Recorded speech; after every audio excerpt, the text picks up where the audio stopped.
Welcome and greetings, career-minded superstars.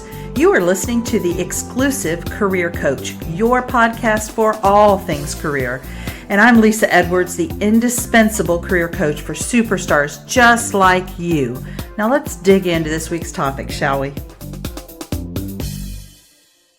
Go from dragging yourself to work each day to finding a job you love. The Career Spring program is for high-achieving and ambitious mid-level professionals like you who are looking for a job that uses your zone of genius, recognizes your value, and pays you what you're worth. If you're ready to learn more, schedule a complimentary consult using the link to my calendar in the show notes.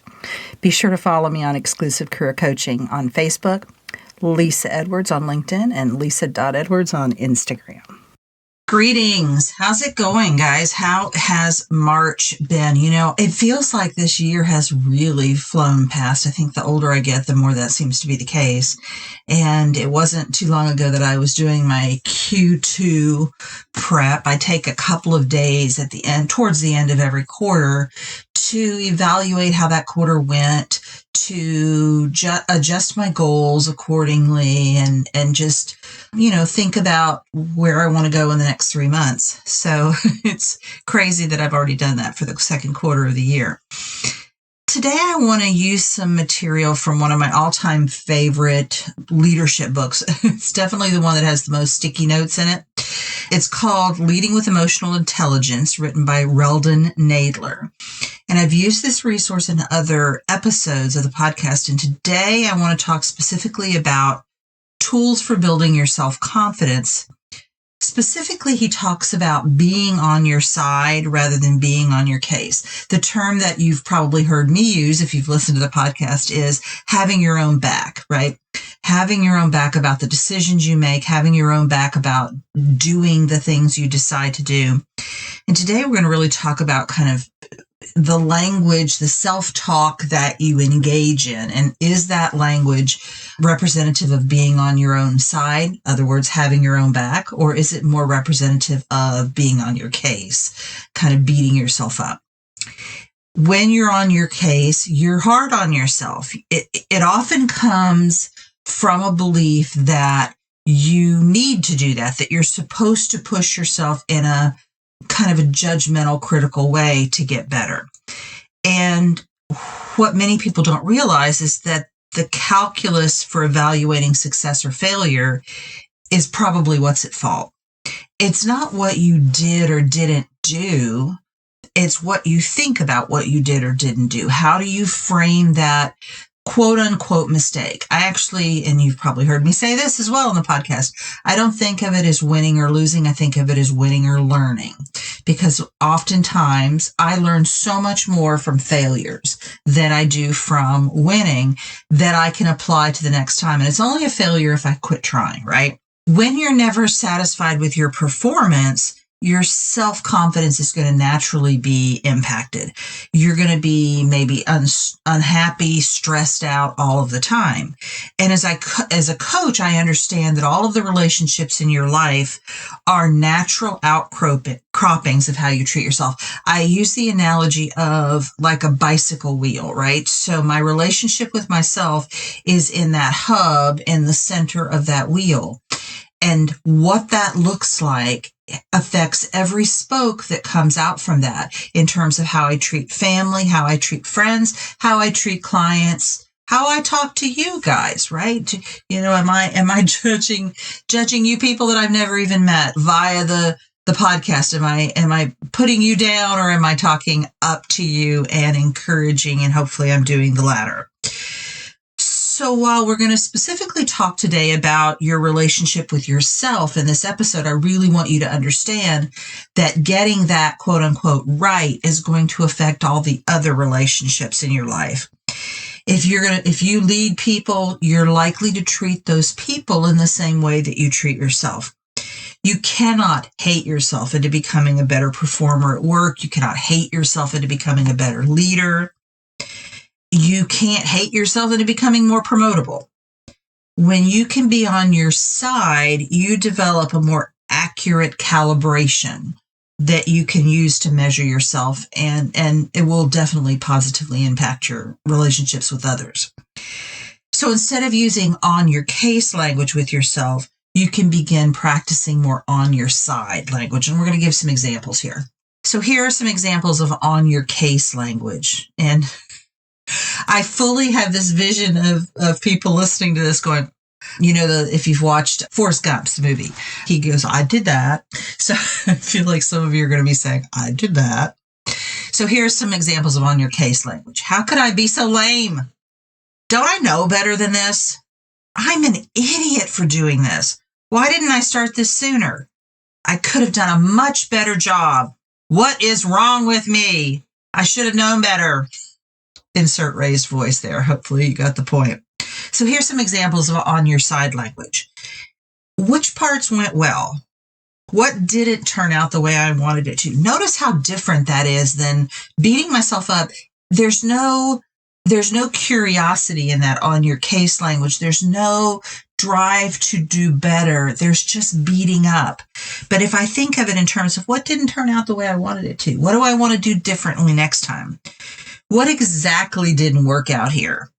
Which part is under my influence? And that's something I've talked about before on the podcast, is recognizing when something doesn't go as planned, owning your part of it. That's a part of emotional intelligence, and not owning parts that are out of your control, that were out of your control. Is there anything I could have done differently? Or you can think of it as, how do I want to do this differently next time? What can I learn from this performance? What do I want to improve on next time? Is there any learning, training, or help I need to improve my performance? So rather than beating myself up, maybe I identify, there's that class that I've been thinking about. I think it really would help me in this area. Let's get signed up, right? That's useful language. That's useful self-talk. On your case language is demanding, demeaning, damaging, irrational, and overgeneralized, right? It tends to, instead of looking at the particular issue that went wrong or didn't go as planned, you tend to kind of throw the baby out with the bathwater. It leaves you feeling dissatisfied. You lose confidence. You feel maybe overwhelmed. On your side language is respectful to yourself. And yes, you should be respectful to yourself. How can you expect to be respectful of others if you are beating up on yourself? It's also constructive, it's rational, it's realistic, and it leaves you feeling encouraged and energized with an action plan for the future. So here are some questions to ask yourself the next time you find yourself maybe recognizing that you're in some on your case language. How accurate is my evaluation system? So when I say something like, how could I be so stupid? Maybe I need to back up and look at how I've calibrated that system, that I've decided I'm just generically stupid about maybe all things because this one little thing didn't go as I planned. Another question.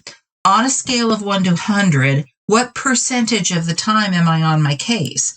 So this really speaks to recognizing where you are now in an effort to improve. So kind of creating that baseline data, if you will.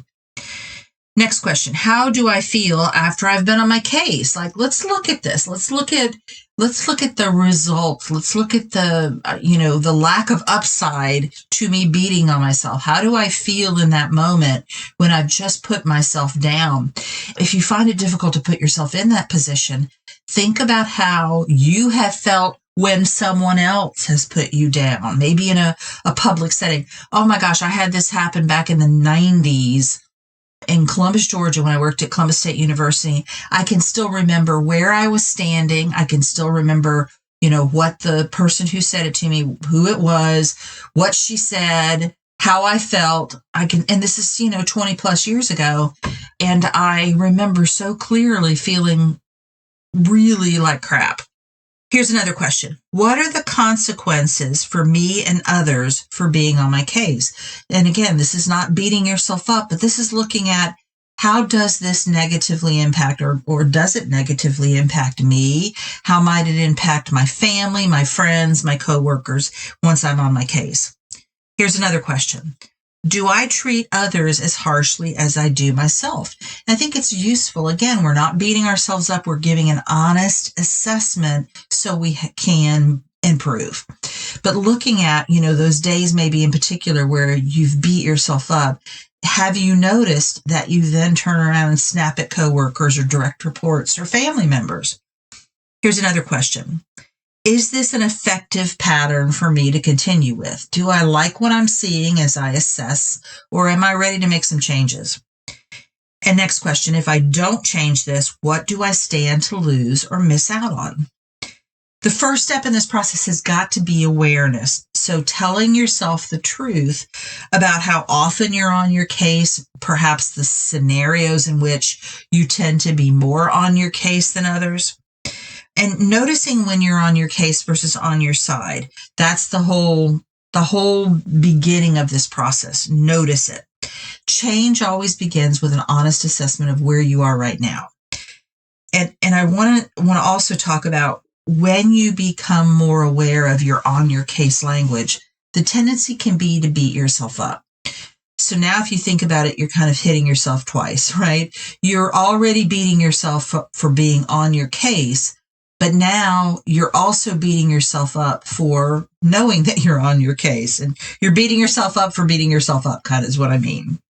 And it might sound like something like this. I'm such an idiot for beating myself up so much. That's not useful either, right? It might be something like, okay, I just realized that about 60% of the time when something goes wrong, I have a tendency to say to myself X, and that's something I'd like to change. I'm going to shoot for getting it below half the time. That's my next goal. I'm going to work on at least half the time. I'm going to be on my side with my self-talk, not on my case. What do you do next? Now that you have this awareness and you start to notice and maybe quantify how often this is happening and in which cases, which scenarios it tends to happen, the next step is to begin slowly redirecting your brain, right? You've trained it to be on your case. It's really good at it, right? Our brains like to be efficient. So when we've given it enough practice, it is able to put behaviors, responses, thoughts into our subconscious, where it can just kind of sit there at a low level. It's there, it's available, but we're not aware of it, right? It's just become part of quote unquote who we are. So what I want you to do is begin to engage in that on your side language. Be kind to yourself. Be patient as you learn this. Show yourself some grace and mercy. Don't expect a 180-degree turnaround overnight, and celebrate the small victories.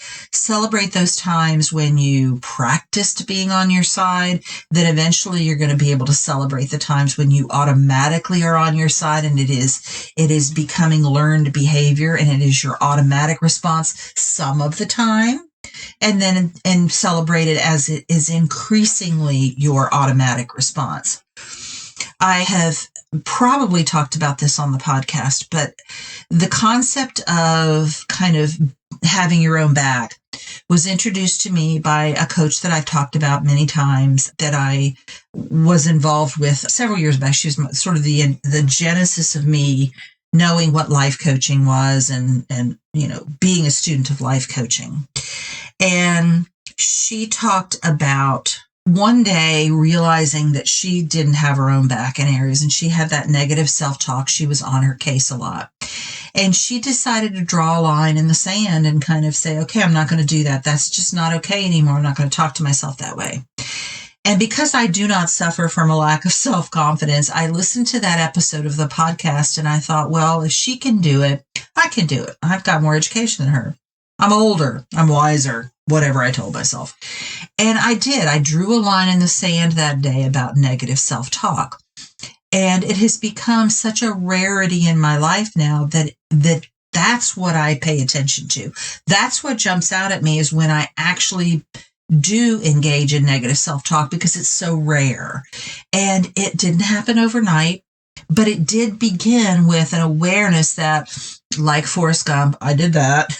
I realized I identified, I related to what she was saying, I understood it, and I began to pay attention and began to redirect my brain to think more positive things about circumstances and not beat myself up. And honestly, the grace that I can show myself when I do beat myself up, when I'm on my case, I can usually attribute it to one of a few things. I'm exhausted. I haven't had enough sleep. I'm sick. That's a big one for me. If I'm not feeling physically well, I can beat myself up with the best of them, right? And so recognizing those triggers, if you will, and just that awareness goes so far in terms of, okay, I'm sick right now. If that's one of your areas, like it is for me, I'm sick right now. I'm just going to be gentle with myself. I'm going to be gentle.